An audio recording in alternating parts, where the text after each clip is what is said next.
everyone, Saki here and welcome back to my channel. Today's video is going to be a little bit different from my normal videos because we are actually going to be talking about a topic today that is very near and dear to me, and that is, what does it mean when people say that Chanel is an investment? One of the main reasons why I wanted to do this video is because you hear a lot of YouTubers in the luxury community talking about Chanel as an investment, or how when you buy Chanel you should feel good because it's an investment. I've even said it in some of my own videos before, but I really wanted to go through in depth what that exactly means in this video. Just quick disclaimer before we get into this video, I am not a financial expert in any means whatsoever. I'm not a handbag expert or a Chanel expert or anything like that. These are strictly my opinions and what I have found through research and my own experience, so keep that in mind while you're watching this video. Another thing is that I am saying Chanel specifically in this video because I have the most experience with Chanel goods, I guess, but I'd say you could also probably apply this to another brand like Hermes,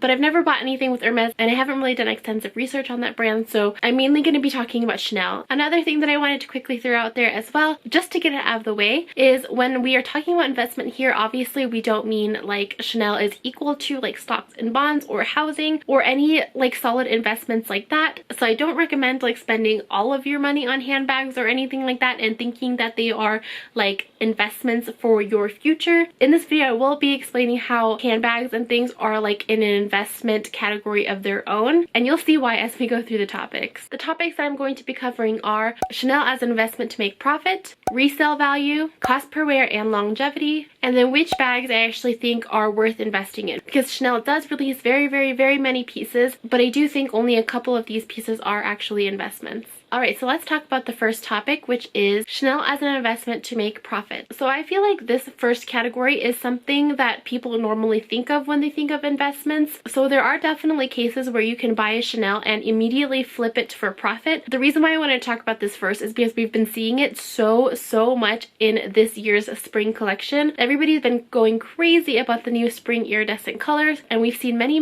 resellers actually buy them at retail price and then flip it for a profit that's like $1,000 or $2,000 or $3,000 more than what they paid for. So you buy like the really it bags, the ones that are hard to get, and then immediately sell them for more than what you bought it for. The reason why that this works in Chanel is because there are a lot of bags that when they first release, they only get offered to like VIP clients or people who have like a history with Chanel or have like an SA that they talk to or a sales associate, and because of that the general public cannot get it when it first releases. Oftentimes this results in the item selling out, so that is why some people do buy Chanel items at retail price to flip them for a profit immediately. Another way that I think about this topic is that if you aren't looking for immediate profit, another way to actually gain profit from Chanel is if you buy a classic jumbo. Right now in 2019, the price for a jumbo is $6,200. Chanel has price increases every single year, sometimes twice a year. I think in 2016 or 17 they actually did increase twice a year, and because the Chanel classic flasps will never change, they haven't changed, you know, in decades. If you buy one in brand new condition right now at $6,200, in a couple of years, because of the price increases, to buy a jumbo brand new might be like upwards of $7,000, maybe even closer to $8,000. So you could still resell your bag less than retail price in like, let's say 2021, but you can sell it for more than what you bought it for in 2019, if that makes sense. So just to give you a solid example and actual numbers, in 2017 the price of a Chanel jumbo was $5,500. If I had bought the Chanel jumbo in 2017 for $5,500, the price of a Chanel jumbo right now, like I said, is $6,200. So even if I sold my Chanel jumbo for, let's say, $6,000 right now in 2019, I still would have made profit because I only spent $5,500 in 2017. It is also more alluring to buyers because instead of paying $6,200 retail price for a brand new Chanel bag, you essentially could get a brand new Chanel bag for $6,000, which is $200 less than retail price currently. Hopefully I explained that correctly, but yes, that is another way if you do want to sell Chanel at profit, but you are willing to wait a little bit of time. Let's talk about the next topic, which is resale values. So although the first section we did talk about resale value, I want to talk about resale value like if you've actually used the bag. Assuming not everybody buys a Chanel bag just to sit on it and resell it later, if you do want to use your bag and you don't have the intention of selling it for profit, keep in mind that the resale value for these bags are very good. Even if you aren't able to make like a profit, like gain more money than you spent, I still still think that you can have peace of mind knowing that even if you use your Chanel bag and decide that you don't want it later down the road, you can get some money back for it. I don't really want to like throw percentages out there because I have no way of calculating like exact percentages or anything, but I will say, for example, let's talk about the Chanel Jumbo again. So if you do buy your Chanel Jumbo in 2019 for $6,200 and you use it for a couple of years, later down the road you will still be able to sell it for, I don't know, at least $4,000, maybe $3,000 if the condition's really bad, maybe $5,000 if the condition's really good. Either way, you will get some money back for it. What I want to compare this to is if you buy like cheaper quality bags. Let's say, I don't know, like in the span of 5 years you buy 60 bags for $100 each. I know 60 bags is a lot, but I'm trying to make it like all even. So let's say you spent $6,000 on 60 handbags at $100 each that aren't very good quality. If you use each bag like until it's really worn out and beaten, pretty much the only thing that you can do is throw it away or donate it to charity. If you try to resell the bag, you might not get any money back. They don't even have to be lesser quality. Let's just say they are trendy bags that don't really have a super well-known name or a long-lasting brand name. So it's like that $6,000 wasted on those 60 bags are just gone. But let's say, for example, you take that money and you invest it in a Chanel bag instead. Even if you pay like $6,000 or whatever it is, it's a lot of money, but later down the line you will be able to get some money back for it instead of just having to throw away those bags that have no value at all once you're done with it. That is another reason why people call it investing in Chanel, because you can always gain something back after you're done with the bag. Another thing to keep in mind if you are planning to resell your bag in the future, or maybe if you're not even planning to, but there is a slight possibility or chance that you might in the future, please keep all of the things that came with the bag. So for example, authenticity card, box, dust bag, receipt even. All of these things will factor into how much you can sell your bag for. Even though a lot of people say that those things aren't as important as the actual bag itself, I still do believe that if you have the full set, if you have everything that comes with the bag, it will be way easier to sell your bag down the line.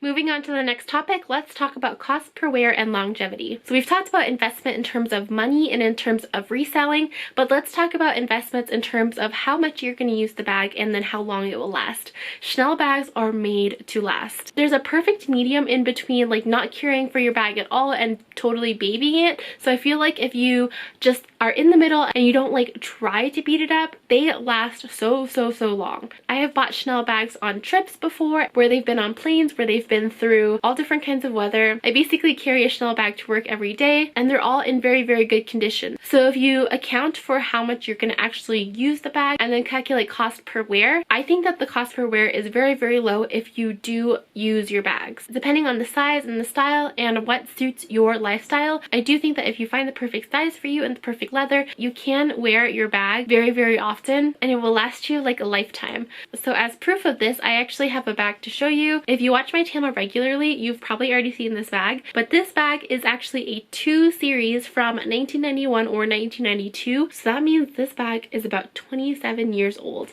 and look at how great it looks. I bought this vintage classic flap in the medium size from Yugi's Closet maybe about a month or 2 ago now, and it is very old. As you can see, there are a lot of things that you can see that does show wear. For example, the quilts have flattened, there's a little bit of structure loss, but for being a almost 30-year-old bag, I think it looks really great and it's lasted like this long. Granted, I have no idea like how the previous owner used this bag or anything, but just from looking at it, I can tell that it's been loved and it still looks great.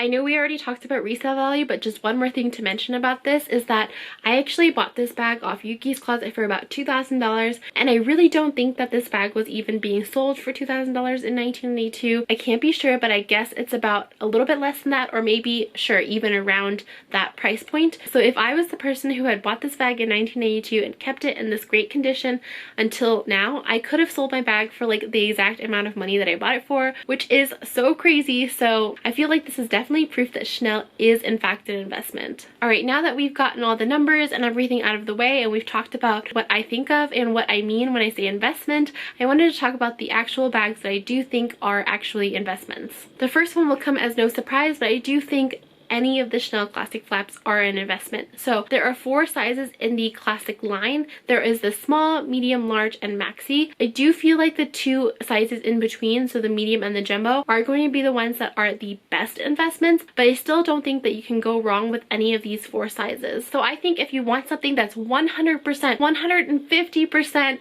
like safe, the Chanel classic flaps are the way to go. However, I will do some honorable mentions. The first one is the Chanel mini flap. Although the Chanel mini is a very, very popular bag right now, and it has been in the past couple of years, because it's still a seasonal piece and it's not a part of the classic line, I'm not sure if I want to include that in the long-term investment category, but I do think that the Chanel mini is a great investment for right now. Mini bags are all the rage, and they have been for the past couple of years, and the Chanel mini is at a decent price point compared to, you know, any of the classic flaps. I do think that the Chanel mini is worth investing in. I just can't speak for like the longevity of it or the long-term investment. The second honorable mention is actually the Chanel boy bag. Because of the unique and edgy design, the chunky chain, and all of that, I just don't know if that bag is going to be a long-term investment for like 30 years like this bag has become. I will say if we are talking about shorter term investments, that is also definitely in this category, but because this bag hasn't been around for too long, I don't want to speak to like the long-term investment of it. But it is a great bag if you are looking for something to use with the possibility of getting money back after you're done with it. Although, like I said, I don't have experience with this brand, I obviously do think that the Hermes, Birkin, and Kelly bags are also a long-term investment. They are probably on par or even better investments than these Chanel classic flaps, just because all of the things that I mentioned with Chanel, like the price increases and the exclusivity and everything, is just like 10 times more with Hermes. So I definitely do think that those 2 bags of Hermes are investments in the same way as Chanel. So let's talk about the big elephant in the room, and that is why I'm not including Louis Vuitton in this video. As of right now in 2019, I don't see Louis Vuitton being on par with Chanel. I know a lot of people are going to hate me for saying this, but I just don't think that their quality is there anymore, and I don't think that they are in the same level as Chanel anymore. So their classic bags, I wouldn't say like resells as well as Chanel. I mean, I don't know if I'm just being biased, but this is totally my opinion. I just don't see Louis Vuitton ever reselling as well as Chanel bags, so that's why I kind of didn't include it in this video. I mean, there are obviously a lot of exceptions, but I just don't know how I feel about Louis Vuitton right now, so that's why I'm just not including it in this video at all. But yeah, that was it for my video. So I hope that you learned a little something from this video, and I hope that it made sense. I just really wanted to talk about this because I have been saying it a lot to myself, to my friends, to my family, about how Chanel is an investment, and I really don't think it's just me justifying it. I really do think that it is a smart investment if you are wanting to spend some money on a Chanel bag. I mean, I think it's very smart and very safe, and you should just go for it if you are looking to invest in one. If you have any questions for me, please leave them down in the comment section below. I would love to answer them. And let me know your thoughts on Chanel as an investment as well. If you like this video, don't forget to give me a big thumbs up, and don't forget to subscribe to my channel. I do upload videos every single week. And with that, thank you so much for watching, and I will see you next time. Bye!